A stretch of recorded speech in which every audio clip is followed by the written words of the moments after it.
역대 간첩 사건 중에서 가장 큰 규모의 국내 간첩 사건이 국정원과 경찰, 검찰에 의해서 적발됐고 최근 대법원에서까지 확정 판결이 난 사건입니다. 뭐냐면 우리나라의 최대 노동 조직 단체라고 할 수 있는 민노총의 핵심 간부들이 지하 조직을 만들었고 그 배경엔 북한 공작원의 직접적인 이 지령이 있었다라는 사실이 이미 수사와 재판으로 다 드러난 사건이에요. 그런데 이 민노총 핵심 간부가 어디에서 북한 공작원을 안전하게 접수했을까요? 옛날엔 마카오 아니면 단둥이었어요. 김동희 선생님 계실 때는 중국이 주요 무대였잖아요. 근데 이들은 캄보디아에서 북한 공작원을 여지없이 만났습니다. 그럼 캄보디아에서 이 민노총 핵심 간부가 북한 공작원을 만나서 뭘 했냐?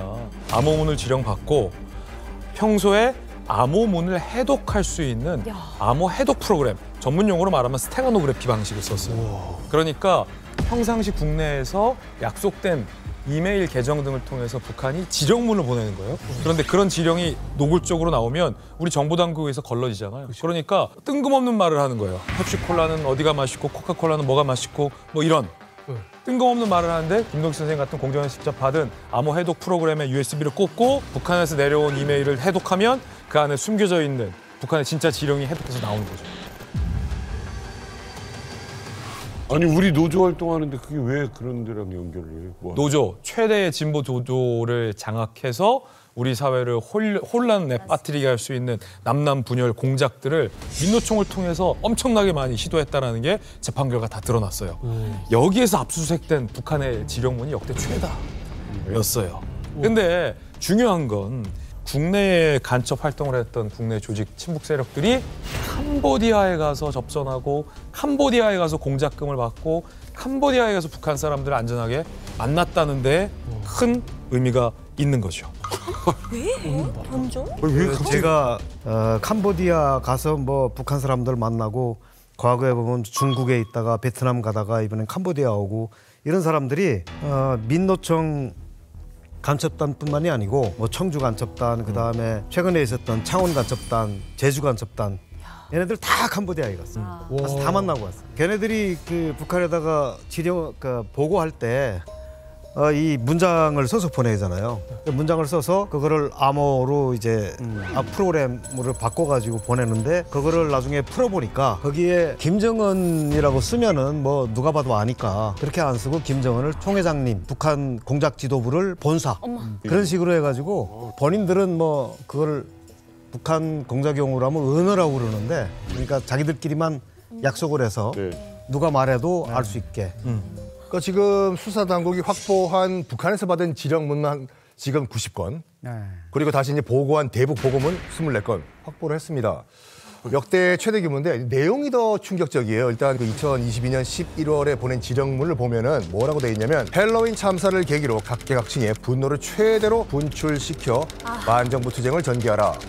그리고 또한 평택 미군 기지와 오산 공군 기지 정보를 수집하고 지하 조직 결성을 시도하라라는 혐의가 확인됐습니다. 대법원 지난 9월 25일 날 국가보안법 위반 혐의로 피해자 4명 중에 1명에게 징역 9년 6개월 또 다른 1명에게는 3년 나머지 2명에게는 이제 무죄를 선고했는데 이게 대법원 판결까지 난 케이스입니다.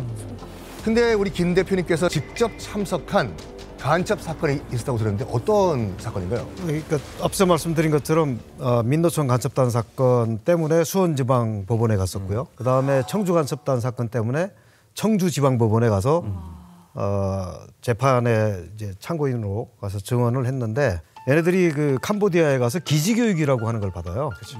옛날에는 북한이 민주기지, 혁명기지라고 해서 이 남쪽에서 포섭한 사람들을 북한으로 데리고 가서 이제 사상교육이랑 시켜가지고 보냈는데 지금 최근에는 북한이 여러 가지로 데리고 가는 게 좀 여건이 안 되는지 오히려 해외에 나와서 해외로 불러내가지고 그 북한에서 하던 그 기지교육을 해외에서 하는 거예요. 그래서 실제로 보면 캄보디아에서 접선을 해가지고 호텔에 들어가서 이제 숙식을 하는데 같은 호텔에만 들어가는 게 아니고 같은 방에 들어가요. 그래서 거기에서 뭐 2박 3일, 3박 4일 동안 같이 먹고 자면서 거기서 이제 기지 교육을 하는 거예요. 와, 이거 너무 사실 너무 소름 돋거든요. 사실 듣기만 해도 안 믿게 되는데. 너무 네. 화가 나네. 근데 가가지고는 구체적으로 어떤 교육을 받는 거예요? 제가 실제로 1990년 1차 침투했을 때 한국이 국내에서 포섭해가지고 양반을 반잠수정에다 태워가지고 북한으로 데리고 갔거든요.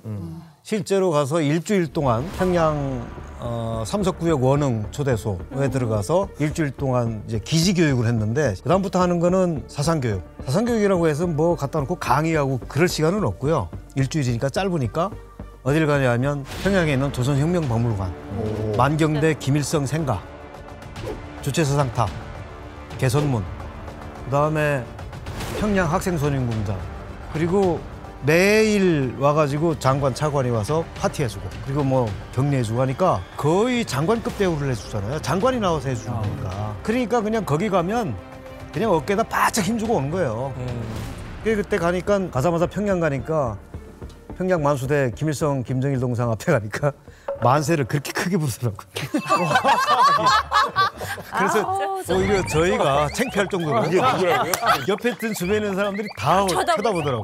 그러니까 제가 창피하죠. 저희는 거기 가서 그렇게 만세 크게 안 불러요. 그러니까 진짜 그냥 가서 인사만 하고 가는데 이런 걸 생각해봤어요. 기독교인인데 나는 가가지고 예수님 만나고 온 사람이 이런 느낌. 예수님 만났어. 아, 그럼. 그러니까 어린 시절에 왜 종교를 경험하면 나이가 들어서도 그 종교에 대한 의심을 안 하잖아요. 그렇지. 그렇죠? 그러니까 20대 때 자신들이 순수하다고 믿었던 그 시기에 어떤 사상이 들어가면 그 뒤로는 이게 의심의 단계는 없어요.